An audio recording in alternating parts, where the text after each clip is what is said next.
je vais commencer une série d'enseignements qui vont nous conduire peut-être sur quelques dimanches. On fera la suite dans 15 jours. Et pour différentes raisons, je crois qu'il est bon de temps en temps de nous poser et de regarder ce que la Bible dit. Et ce matin, je voudrais vous parler de l'Ancien Testament, si tu peux mettre le diapo, sur le pédagogue. Qui sait ce qu'est un pédagogue ? C'est un enseignant, c'est vrai, mais c'est plus qu'un enseignant. Un pédagogue, pourquoi on dit lui c'est un pédagogue alors qu'on pourrait dire c'est un enseignant ? C'est pas, le mot n'est pas exactement le même. Un pédagogue et un enseignant. C'est un enseignant sympa. Je l'espère. Merci Seigneur que vous me trouviez sympa, mais ce n'est pas l'objectif. Mais un pédagogue, c'est pas il est sympa, ça veut dire autre chose. C'est un enseignant qui a la capacité de faire comprendre. C'est la définition, c'est une personne qui a le sens de l'enseignement. Si tu peux le mettre en diapo. Hein? C'est une personne qui a le sens de l'enseignement. Ou encore, on pourrait dire, c'est un spécialiste de la pédagogie, de l'éducation. Donc un pédagogue, c'est quelqu'un qui enseigne, mais qui enseigne bien. C'est pas quelqu'un qui enseigne simplement. Alors il peut être sympa ou pas sympa, hein, ça le texte ne le dit pas, hein, mais il enseigne bien. C'est pour ça qu'on l'appelle un pédagogue. Un pédagogue, c'est quelqu'un qui se fait comprendre, qui apprend les choses à l'autre. Il y a, j'allais dire, un pédagogue, il transfère la connaissance chez celui qui l'écoute. D'accord ? Donc un pédagogue. Merci Seigneur pour la pédagogie que tu utilises à notre égard. Écoutez, vous inquiétez pas, le PowerPoint y suivra, c'est pas grave. Pour l'instant, on suit. Pourquoi je dis le pédagogue ? Parce que la parole, alors c'est ce que vous avez vu qui s'affiche comme ça, là. Hein. L'apôtre dira aux Galates 3,24, « Ainsi la loi a été comme un pédagogue pour nous conduire à Christ, afin que nous soyons justifiés par la foi. » Donc, un pédagogue, c'est quelqu'un qui conduit pour faire comprendre et pour enseigner. Et l'apôtre, il dit la loi, c'est-à-dire, où est-ce qu'on trouve la loi dans la Bible ? Dans l'Ancien Testament. Donc l'Ancien Testament, il nous a été donné comme un pédagogue pour nous conduire à Christ. Alors il y a différentes versions. Jérusalem, Second, Martin utilisent les versions de ces Bibles-là, utilisent le mot pédagogue. Certaines autres versions utilisent précepteur, gardien, conducteur. Mais la pensée, c'est faire comprendre. Faire comprendre. Donc la loi, l'Ancien Testament est là pour faire comprendre. Je vais prendre des morceaux de l'Ancien Testament pour vous montrer à quel point ce pédagogue nous a conduits à Christ. Vous savez que le peuple hébreu était en Égypte, qu'il vivait sous la domination de Pharaon, qu'il était en esclavage, que Pharaon faisait peser sur lui de lourdes tâches et que Dieu va susciter un libérateur super, un libérateur en la personne de Moïse. Et à travers ce libérateur que Dieu va susciter en la personne de Moïse, l'Ancien Testament va nous apprendre que la foi dans le sang sauve l'homme. Pourquoi je dis ça ? Parce que vous savez que Moïse va aller vers Pharaon à maintes reprises, 10 fois. Il va aller vers Pharaon et lui dire « Laisse aller mon peuple ». Sinon, il va y avoir des condamnations sur le peuple d'Égypte, sur tout le pays, qui vont toucher le peuple d'Égypte. Il va revenir 9 fois en disant ça, et effectivement, il y a les plaies d'Égypte qui vont arriver sur l'Égypte et Pharaon va être un peu ébranlé, mais il ne laisse pas aller le peuple juif dans le désert. Et une 10e fois, Moïse va venir et lui dire « Laisse aller mon peuple, parce que si tu ne le laisses pas aller, cette nuit, tous les nouveau-nés des hommes et des animaux vont mourir dans tout le royaume d'Égypte. » Et le texte nous dit que Dieu a endurci le cœur de Pharaon qui ne cède toujours pas. Et Moïse va se retourner vers le peuple, son peuple, les Hébreux, de la part de Dieu, et va leur dire, eh bien, vous allez prendre un agneau, sans défaut. On prendra de son sang, on en mettra sur les 2 poteaux et sur le linteau de la porte des maisons où on le mangera. Le sang vous servira de signe sur les maisons où vous serez. Je verrai le sang, je passerai par-dessus. Il n'y aura point de plaie qui vous détruise quand je frapperai le pays d'Égypte. Le peuple juif a donc fait ça. Il a pris un agneau sans défaut. Il a mis de son sang sur les poteaux, sur les linteaux de la porte. Le texte ne nous le dit pas, ça c'est moi qui le dis, c'est une hypothèse. Peut-être dans le peuple, y a-t-il eu des gens du peuple hébreu qui se sont dit « Oh, à quoi bon ?» Comme si le sang mis sur le bois des linteaux d'une porte pouvait changer la destinée, ma destinée. Et peut-être, au milieu de nous, y a-t-il des gens qui se disent bon, on célèbre le sacrifice de Jésus, comme on vient de le voir. Il a donné son sang à la croix, sur le bois de la croix. Et qu'est-ce que ça peut bien changer dans ma vie? Peut-être certains se sont dit ça. Mais ceux qui ont fait cela, ceux qui ont mis du sang d'un agneau sans défaut, qui l'ont mis sur le poteau et le linteau de la porte des maisons où on le mangeait, eh bien ce sang-là a été un signe pour Dieu, et l'ange exterminateur qui a tué tous les premiers-nés dans le pays d'Égypte, depuis les premiers-nés des hommes jusqu'aux premiers-nés des animaux, est passé par-dessus ces maisons sans toucher à ces maisons-là. Ça a été ce qui s'appelle dans la Bible la première Pâque. Et c'était tellement important, tellement un miracle extraordinaire que Dieu avait donné le salut et que le salut était donné par le sang d'un agneau répandu sur le bois. Il fallait le croire et se l'approprier. C'est pour ça que je dis, peut-être certains se sont dit, oh ben, le voisin le fait, c'est bien, et moi je n'ai pas besoin de le faire. Non, il fallait le croire et se l'approprier sur sa maison. Sur sa maison. Mon frère, ma sœur, sur ta vie, il y a besoin du sang de Jésus-Christ. Il fallait se l'approprier soi-même. Il fallait le croire. C'est à travers la foi dans le sang qui était mis, le sang de l'agneau sans défaut. Il fallait le croire, et ceux qui l'ont cru, ils ont été gardés, ils ont été bénis, ils sont passés à travers. Ça, c'était tellement important que Dieu va dire à son peuple toutes les années, vous vous rappellerez de ces choses, vous célébrerez la Pâque en mémoire de cela. Et tout le peuple juif, pendant des années et encore aujourd'hui, célèbre la Pâque en mémoire de ce jour-là. Et 1500 ans après, le peuple juif, toutes les années, pendant ces 1500 ans, commémorait cette date parce que le Seigneur avait épargné son peuple à cause du sang qui était mis sur le bois. Et 1500 ans après, Jean-Baptiste voit venir Jésus vers lui.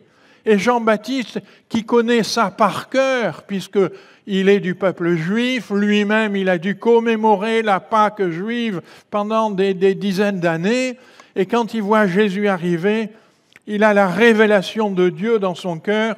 Il voit Jésus, il va dire « Voici l'agneau de Dieu qui ôte le péché du monde ». Le peuple avait été libéré de l'esclavage de l'Égypte, de la dureté de l'esclavage de l'Égypte. Mais là, Jean-Baptiste, il dit « Voilà, maintenant il y a une libération. la libération du péché. C'est le sang de l'agneau de Dieu qui va être offert pour la libération du péché. Et celui qui acceptera le sang de l'agneau, qui le mettra sur sa vie, eh bien, il sera épargné. La domination du péché ne régnera plus dans sa vie. Il sera libéré du péché. Frères et sœurs, je voudrais vous faire remarquer que quand Jean-Baptiste dit cela, il y a déjà l'annonce du sacrifice qui va être accompli. Parce que l'agneau de Dieu, c'était celui qui était offert, dont le sang allait couler et qu'on mettait sur les linteaux des portes. Il y a déjà l'annonce. Jean-Baptiste, il a cette révélation. C'est l'agneau que Dieu lui-même a donné au monde pour le sacrifice. Son sang va couler. Et si l'homme se l'approprie, si l'homme reconnaît ce sacrifice et dit « Seigneur, je le veux pour ma vie, je veux, Seigneur, que ce sang, il soit sur ma vie », eh bien, il sera libéré du péché. Alléluia! Quelle révélation! L'Ancien Testament disait déjà, et nous le lisons quelquefois lors du partage de la scène, c'est l'Ancien Testament, le prophète Ésaïe, qui, 700 ans avant, avait prophétisé en disant de Jésus, ce sont nos souffrances qu'il a portées, c'est de nos douleurs qu'il s'est chargé. Et nous l'avons considéré comme puni, frappé de Dieu, humilié, mais il était blessé pour nos péchés, brisé pour nos iniquités. Le châtiment qui nous donne la paix est tombé sur lui.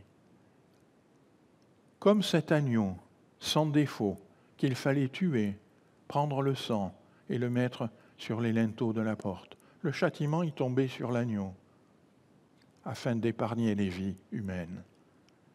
Chers amis, comprenons ça. Le Seigneur, il est celui qui a pris sur lui la condamnation.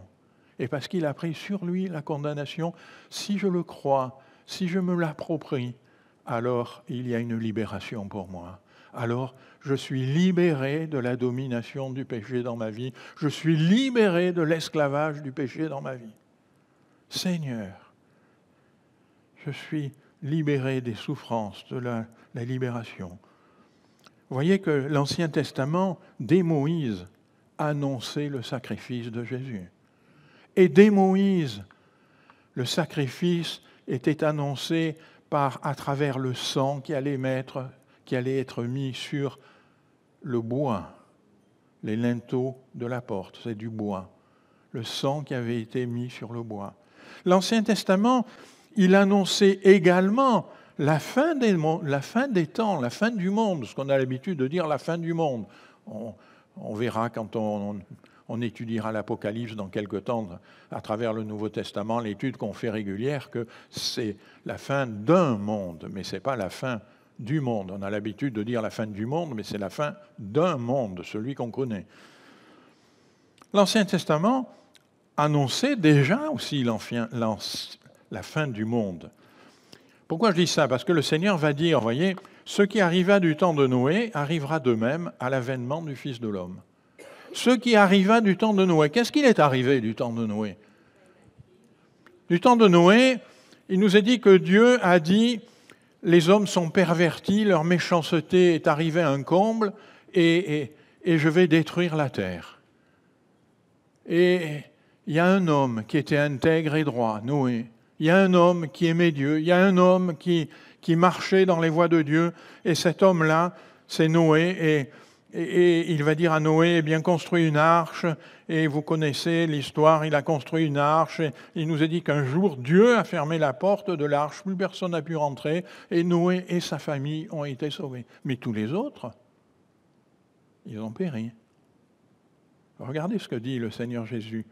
Ce qui arriva du temps de Noé arrivera de même à l'avènement du Fils de l'homme. Il y a un jugement, et ce jugement arrivera. Vous le croyez, vous ne le croyez pas, c'est votre problème. Vous croyez ou vous ne croyez pas que le sang qui a coulé peut vous sauver, c'est votre problème. Mais celui qui le croit, il est sauvé. Celui qui le croit, il comprend qu'il y a un jugement sur l'humanité. Le jugement, il s'abat sur l'humanité. Mais celui qui croit, il est sauvé de ce jugement. L'Ancien Testament enseignait également sur la soudaineté de la fin des temps. Regardez ce que dit le Seigneur Jésus. Ce qui arriva du temps de Lot arrivera pareillement.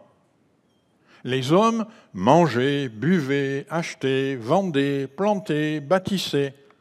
C'est-à-dire, ils vivaient, tout simplement. Ils n'avaient aucune appréhension. Ils vivaient comme on vit tous les jours. Tous les jours, on mange, on boit, on achète, on vend, on plante, on bâtit. Voilà, c'était la vie normale. Hein. C'était la vie normale. Mais le jour où Lot sortit de Sodome, une pluie de feu et de soufre tomba du ciel et les fit tous périr. La condamnation de Dieu, elle s'applique à ce que Dieu n'extrait pas. Quelque part, Lot, aujourd'hui on utiliserait le mot, il a été exfiltré. Hein. Des anges sont venus prendre Lot et lui dire « Allez, sors !» Alors Lot, il est sorti avec sa femme, et sa femme, dont le cœur était très attaché à Sodome, Sodome qui était une ville de péché, et sa femme était tellement attachée qu'en s'éloignant de Sodome, elle regardait quand même derrière parce que ça lui arrachait le cœur, et vous savez qu'elle a été transformée en statue de sel. Ne vous retournez pas, mes frères et sœurs. Cela arrivera pareillement. Mes frères et sœurs, l'Ancien Testament nous le dit, le Nouveau Testament le redit, le Seigneur le redit, mais l'Ancien Testament l'annonce déjà. Il dit, ça arrivera pareillement. Le Seigneur dit, c'est comme du temps de Lot. Les hommes mangeaient, buvaient, etc., ne se doutaient de rien. Mais ce n'est pas leur insouciance qui fait que les jugements de Dieu ne s'appliquent pas. Les jugements de Dieu, ils s'appliqueront. Et mes frères et sœurs, nous devons vivre en sachant que le jour va venir où les jugements de Dieu s'appliquent sur la terre des hommes. Et, mes frères et sœurs, c'est moi qui vous le dis, mais j'ai l'impression que le temps s'accélère. L'Ancien Testament, il enseignait, j'ai pris comme ça 3 points, vous voyez, le salut à travers la foi dans le sang qui est versé, le sang d'un agneau, la connaissance de la fin des temps, de sa soudaineté, l'Ancien Testament nous enseignait là-dessus. Et l'Ancien Testament, il nous enseignait également sur ce que doit être le temple. Le temple, c'est un enseignement capital. Pourquoi c'est un enseignement capital, ce qu'est le temple? Oui, d'habitude, c'est vous qui posez des questions. Quand c'est moi qui les pose, il y a moins d'écho. Pourquoi c'est un enseignement capital? Parce que l'apôtre dit dans les Corinthiens, « Ne savez-vous pas que vous êtes le temple de Dieu, que l'Esprit de Dieu habite en vous ?» Si je suis le temple de Dieu, ça serait bien que je sache qu'est-ce que c'est un temple. Parce que sinon, ça reste une parole un peu abstraite et j'ai besoin de savoir ce qu'est le temple. Eh bien, l'Ancien Testament, c'est le pédagogue, l'enseignant, qui me conduit à comprendre ce que Dieu attend quand il dit « Vous êtes le temple ». C'est quoi un temple? Qu'est-ce que c'est un temple? Alors, on se revient du temps de Moïse. Moïse, avec le peuple, était nomade. Ils sont sortis d'Égypte, ils sont arrivés dans le désert, et dans le désert, pendant 40 ans, ils ont marché dans le désert. Dans le désert, ils vivaient sous des tentes. Et de temps en temps, quand la nuée de Dieu se déplaçait, ils se déplaçaient avec la nuée de Dieu. Et donc, ils étaient nomades et ils n'arrêtaient pas de bouger quelque part dans le désert. Et parce qu'ils sont nomades, Dieu va donner un temple qui va être un temple nomade, comme le peuple. C'est le temple nomade qui va être comme le peuple. J'attire votre attention, c'est le temple. Il n'y a pas plusieurs temples.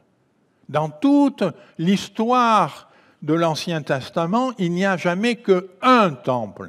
Au départ, il est nomade avec le peuple d'Israël. Ensuite, quand le peuple d'Israël, quand le peuple des Hébreux va rentrer dans le pays promis, il va s'installer, ils vont arrêter d'être nomades, ils vont construire des maisons, et là, Salomon va construire un temple en pierre. Le temple va devenir sédentaire comme le peuple.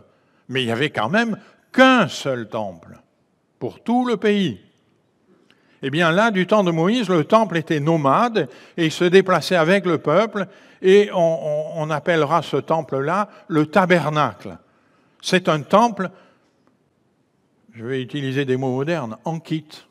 Ce n'est pas une grande enseigne d'un magasin célèbre qui a inventé les meubles en kit. Dieu les a inventés bien avant. Le temple était en kit. C'était un temple qui était un sanctuaire. Dieu voulait un sanctuaire. Et il va dire à Moïse, en parlant de son peuple, il va dire « Ils me feront un sanctuaire pour que j'habite au milieu d'eux.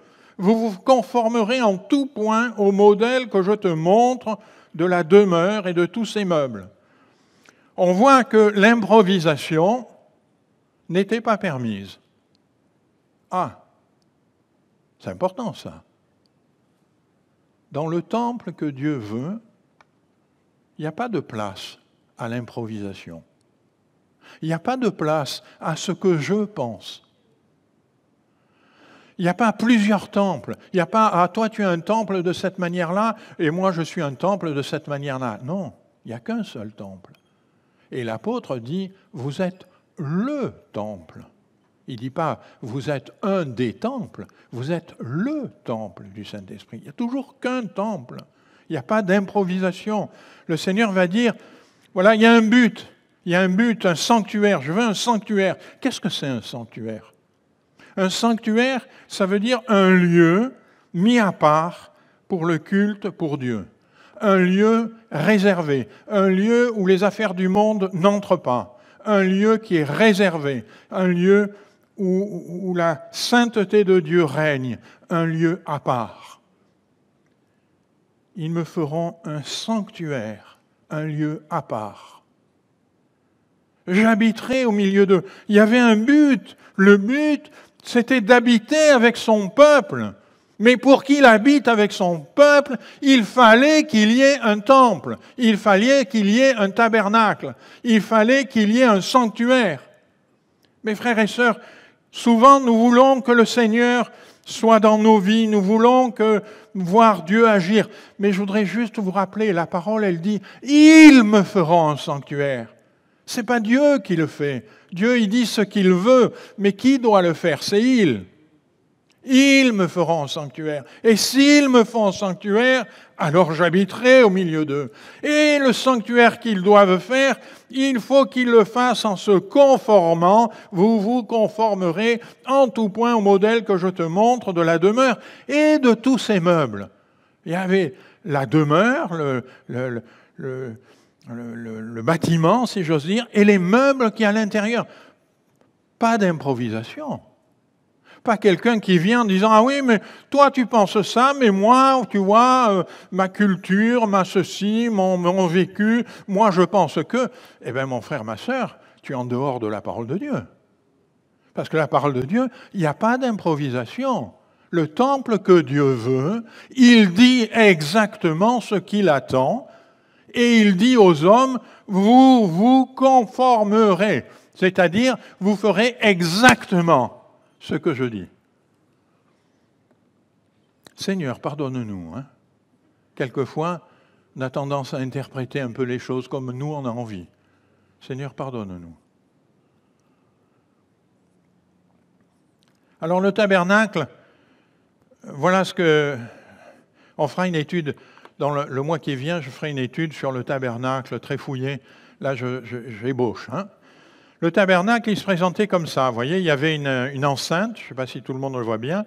Il y avait une enceinte, c'était l'enceinte du sanctuaire. C'est-à-dire autour, les hommes allaient, venaient, vendaient, parlaient, etc. Mais là, cet endroit-là, c'était réservé pour Dieu. C'était le sanctuaire. Cette enceinte, on la décrira, on verra. Et puis, il y avait un autel qui flambait, on verra à quoi il sert. Et puis, il y avait à proprement parler le temple. Le temple, c'était cette espèce de grosse tente dont on voit des couvertures par-dessus, blanches, rouges et marron, et il y en a plusieurs. Et en fait, ici sur le dessin, il est montré qu'il y en avait plusieurs juste pour être pédagogique. Mais ces couvertures, elles couvraient complètement la tente, donc il y avait plusieurs couvertures, et la dernière, c'était la marron qui recouvrait tout. Et avec le soleil, plus le sable, plus le vent, etc., pas de machine à laver à l'époque. Hein. Donc, aussi bien la palissade tout autour que la couverture du temple, tout finissait par devenir beige, de la couleur du sable, du désert. Alors ça nous apprend déjà une chose, c'est que le sanctuaire, le temple, extérieurement, il n'a rien pour attirer les regards. Vous savez qu'il nous est dit de Jésus qu'il n'avait aucun éclat pour attirer les regards. Le temple, il est au milieu des hommes, il est là, et vous voyez, tout le peuple d'Israël aura l'occasion de le voir. Toutes les tentes qui étaient autour n'étaient pas dans n'importe quel ordre, c'était toujours le même ordre. Et toutes les tentes et le temple, le tabernacle, il était au milieu. Alors, ce tabernacle qui n'a aucun éclat extérieur. Mon frère, ma sœur, permets-moi de te dire que quand tu passes dans la rue, les gens disent « tu es un homme normal, hein, tu es une femme normale, il n'y a rien qui te distingue ». Peut-être même ils disent « oh, il est mal habillé ». Peut-être même ils disent « oh, il n'a pas une belle tête ». C'est pas ça qui compte. Ce qui compte n'est pas l'extérieur. Ce qui compte, c'est l'intérieur. Alors, on va rentrer dans l'intérieur. Et à travers quelques prédications, on va rentrer dans l'intérieur du temple. Pas d'éclat extérieur, mais un sanctuaire, un lieu réservé au culte, un lieu réservé à la présence de Dieu. Alors, quand on rentre à l'intérieur de la tente, qui s'appelle encore la tente d'assignation, on verra pourquoi, sous ces couvertures, il y avait ça. Ça, c'était en kit, alors je ne sais pas si on le voit bien, c'était des planches verticales qui étaient mises les unes à côté des autres, avec des barres qui les tenaient les unes à côté des autres. On verra qu'il y a aussi une barre qui les traverse à l'intérieur, et qui tenait sur des bases qu'on mettait dans le sable. Et il y avait 4 rideaux, là, avec 3 colonnes au milieu, pour entrer dans le temple. Alors les théologiens font remarquer que souvent, pour entrer dans la vie chrétienne, on rentre à travers les 4 évangiles. Tiens. Hein? Et à l'intérieur, il y avait 2 pièces. Il y avait une première pièce, un voile. Ce voile, le texte nous dit qu'il était accroché à ces tentes qu'on mettait par-dessus. Il nous est dit que ces tentes qu'on mettait par-dessus, elles étaient faites de deux parties qui étaient raccrochées par des agrafes. Et ces agrafes, pour la partie qui était visible de l'intérieur, ces agrafes étaient en or. Et il y en avait 50. Retenez bien ce chiffre, il y en avait 50. Et le voile était accroché à ces agrafes. Et une fois par an, le souverain sacrificateur pénétrait derrière le voile. On va voir qu'est-ce qu'il y avait derrière le voile. Alors, vous voyez que ce dessin, j'ai mis ce bâtiment là, en kit, il est jaune. Pourquoi il est jaune? Parce qu'il est en planche d'acacia couverte d'or. Il est plaqué or. Waouh! Je peux vous dire qu'à l'extérieur, couleur sable, vous pouvez le mépriser. Mais quand on rentrait dedans, c'était autre chose. C'était tout en or. Je ne l'ai pas dessiné, on verra que dans la première partie, il y avait un chandelier qui éclairait. Il n'y avait que le chandelier qui éclairait. Aucune lumière extérieure ne pénétrait, parce qu'il y avait ces bâches, et elles étaient plusieurs, donc on était sûr qu'il n'y avait pas de lumière qui pénétrait. Les rideaux devant, ils enlevaient la lumière, aucune lumière rentrait. Il n'y avait que la lumière du chandelier. Il y a un symbole. La seule lumière qu'il y avait à l'intérieur, c'est la lumière de Dieu. Frères et sœurs, nous devons être le temple. le temple. Il était en or. Pourquoi en or? Parce que l'or, il est le symbole de la pureté. Il nous est dit que les planches étaient plaquées en or pur. Ce n'était pas de l'or de mauvaise qualité, vous savez, selon le nombre de carats, etc. Non, c'était de l'or pur. Il était en or pur. Ça nous parle du temple. Si extérieurement, il n'a aucun éclat pour attirer les regards, intérieurement, il doit être pur. Il y a de la pureté. Mon frère, ma sœur, mon cœur, qui doit être le temple de Dieu, il doit être à cette image-là. Il doit être pur. Il doit être éclairé que par la lumière de Dieu. Et il y avait ce voile. Alors, j'ai pris le plan du dessus. Vous voyez, il y avait la première partie qui s'appelait le lieu saint et la deuxième partie, après le voile, qui s'appelait le lieu très saint. Et qu'est-ce qu'il y avait quand on pénétrait dans le lieu très saint? Il y avait un meuble. On verra qu'il y en a d'autres dans le lieu saint, mais dans le lieu très saint, il n'y avait qu'un seul meuble. L'arche de l'Alliance. L'arche de l'Alliance se présentait comme sur le dessin, un coffre ouvert, on va voir qu'il y a un couvercle, mais le coffre était ouvert, il était en bois d'acacia, plaqué or, intérieur et extérieur. Waouh! On badine pas. La pureté, elle est là, partout. Et il y avait 2 barres pour le transporter parce que jamais on ne touchait le coffre. Lorsqu'on démontait ce temple en kit, il y avait des gens dont c'était la tâche, des Lévites dont c'était la tâche, ils devaient transporter l'arche, ils ne devaient surtout pas porter l'arche, mais ils la prenaient par les barres. Jamais on n'enlevait les barres.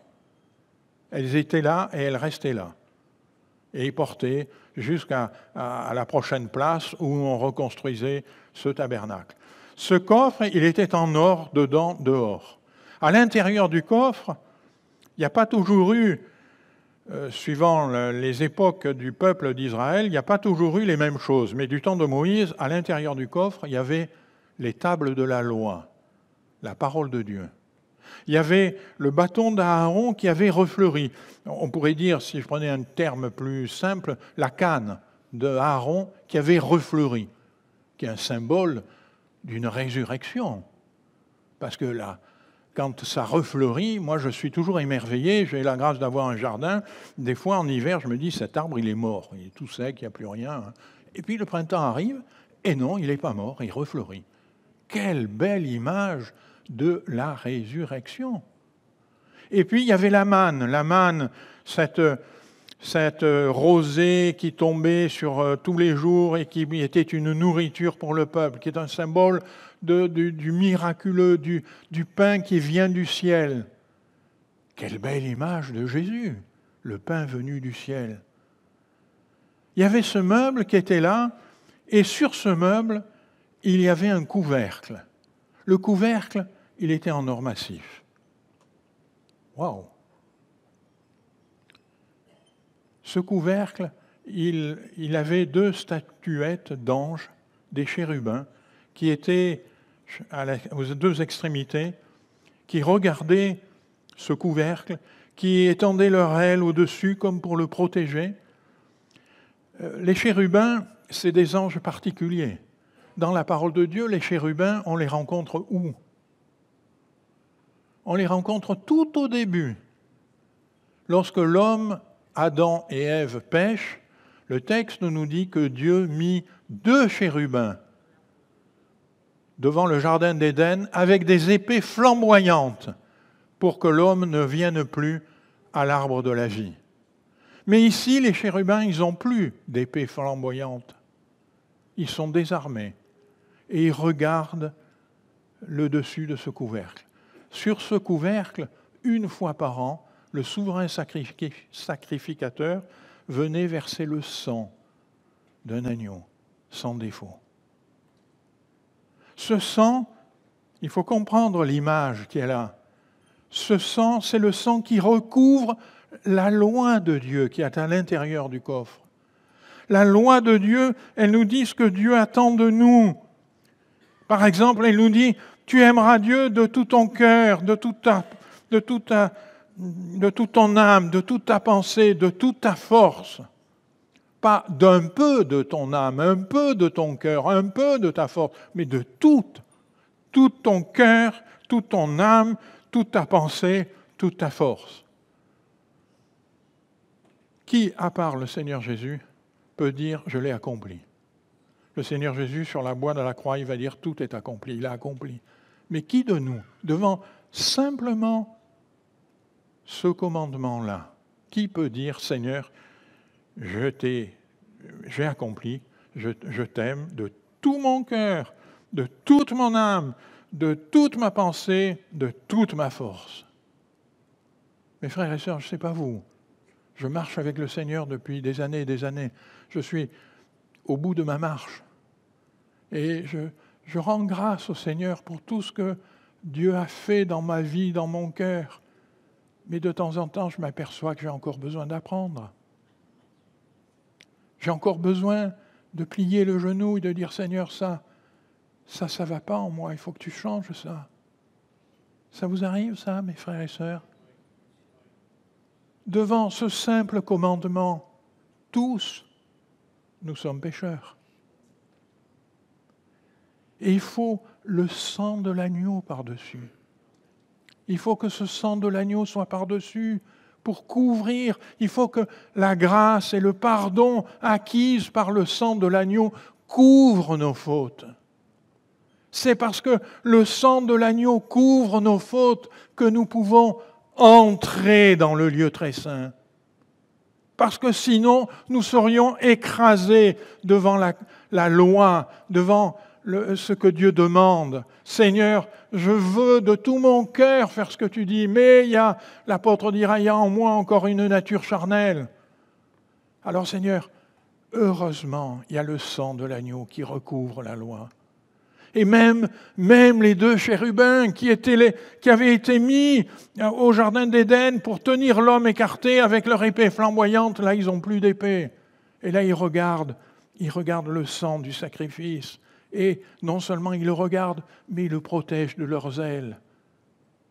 Seigneur, voilà ce que Dieu attend d'un temple. Mon frère et sœur, voyez que quand on dit « Dieu a fait de vous le temple », voilà ce qu'il attend dans le temple. Il attend de voir ça. Il attend de voir à la fois la loi de Dieu qui est le cœur, qui est le centre du temple. Le temple, le tabernacle, n'a pas été créé premièrement et puis ensuite on a créé la loi de Dieu. C'est pas comme ça que se sont faites les choses. Dieu a donné d'abord sa loi et ensuite on a créé le temple pour accueillir la loi. La loi de Dieu, elle doit être au cœur de nos vies. La parole de Dieu, elle doit être au cœur de notre vie. Dans nos cœurs, tout doit être conduit par la parole de Dieu. Et cette parole de Dieu, devant elle, il y aura certains aspects où nous pécherons, parce que nous sommes encore des hommes, parce que nous n'avons pas encore compris. Mais le sang du sacrifice couvrira nos erreurs. Merci Seigneur. C'est pour ça qu'il est très important dans nos cultes que toujours on se souvienne du sacrifice. Il est au cœur. La parole de Dieu et le sacrifice, c'est le cœur du temple. Jésus dira la même chose. Jésus va dire, si quelqu'un m'aime, il gardera ma parole. Il ne dit pas, il prophétisera, il priera, il sera zélé dans l'église, il jouera des instruments, tout ça c'est merveilleux, merci Seigneur. Ce matin, je regardais le groupe de chant, je me disais, je vous ai compté, vous étiez 10 sur l'estrade. Je me suis dit, Seigneur, quelle grâce, ces frères et sœurs qui sont là, dimanche après dimanche, réunion après réunion, que le Seigneur vous bénisse. J'ai beaucoup de reconnaissance et d'affection. Mais ce n'est pas ça que le Seigneur va dire. Le Seigneur, il pointe le point essentiel, le point capital. Il gardera ma parole. La parole, elle est au cœur du temple. Il gardera ma parole. Et qu'est-ce qui se passera? Dieu avait dit, s'ils me font un sanctuaire, j'habiterai au milieu d'eux. Eh bien, si on garde sa parole, mon Père et moi, nous l'aimerons, nous viendrons à lui et nous ferons notre demeure chez lui. Alléluia. Vous voyez combien c'est important de comprendre ce que l'Ancien Testament nous disait. Parce que l'Ancien Testament, il nous montre qu'est-ce que c'est que le temple. Alors, je ne vais pas être long aujourd'hui parce qu'on a plein d'annonces. Puis tout à l'heure, on va avoir un petit exercice. Et je veux juste vous rappeler ça. La parole et le sacrifice sont au cœur du temple. Seigneur, je suis le temple du Saint-Esprit. Je suis le temple de Dieu et le Saint-Esprit veut être en moi. Alors, on fait un acte de foi. Chacun individuellement, on lève notre main, on dit « Seigneur, je suis le temple. Seigneur, il y a peut-être du travail à faire parce que le temple, j'ai oublié qu'il doit être plaqué or. J'ai oublié, Seigneur, que la lumière qui éclaire ce temple, ça doit être la lumière de Dieu. J'ai peut-être, Seigneur, oublié que la loi, ce n'est pas une interprétation à la demande, ce n'est pas le temple, ce n'est pas selon ce que je pense, mais c'est vous vous conformerez. Seigneur, ce n'est pas selon ce que j'ai envie, mais c'est toi, Seigneur, ce que tu veux faire en moi. Et Seigneur, ce matin, je lève ma main pour dire je suis le temple, parce que le sang de Jésus, il recouvre la loi. Et parce que ce sang de Jésus, il pardonne mes erreurs, mes fautes, mes manquements. Seigneur, merci pour ta grâce. Alléluia. On va résumer ce qu'on a dit. Le salut, il est donné par le sang d'un agneau. Il faut le croire et se l'approprier. Ceux qui l'ont cru et qui le sont appropriés, ils ont été sauvés. Et ceux qui le croient et qui se l'approprient, ils seront sauvés du jugement qui vient sur le monde. Un jugement soudain qui va s'abattre. Mais celui qui croit et qui est sauvé, il est sauvé. Et puis, Seigneur, ta parole et le sacrifice sont le cœur du temple. Et je veux être ce temple-là. Amen. On prie ensemble, mes frères et sœurs? Alléluia. Seigneur, nous te rendons grâce parce que tu nous as donné un pédagogue, un enseignant excellent qui sait faire comprendre les idées. Eh bien, Seigneur, oui, cet enseignant, c'est l'Ancien Testament. Et tu as décrit de façon très précise ce que tu attends des hommes, qu'ils te fassent confiance, qu'ils croient en le sang qui a été versé pour leur salut et qu'ils se l'approprient. Qu'ils croient, Seigneur, que c'est pas vrai, le monde peut penser ce qu'il veut et tout ira bien, c'est pas vrai. Il y aura un jugement et l'homme peut se tenir à l'écart de ce jugement. Il peut être sauvé de ce jugement si simplement il croit en toi. Et Seigneur, tu nous montres par ce pédagogue que la parole de Dieu et le sacrifice de Jésus, ils doivent être au cœur du temple, c'est-à-dire, Seigneur, en nous. Ils doivent occuper cette place privilégiée, le lieu très saint. Et nous verrons, Seigneur, que ce voile qui séparait les deux, lorsque tu es mort, il a été déchiré pour montrer au monde que maintenant, il pouvait se tenir dans le lieu très saint, devant ta parole et devant ton sacrifice. Béni sois-tu, Seigneur. Bénis mes frères et mes sœurs, et que chacun de nous, nous comprenions que lorsque tu dis que Dieu veut faire de nous le temple, ce n'est pas un temple comme je veux, c'est un temple comme tu veux.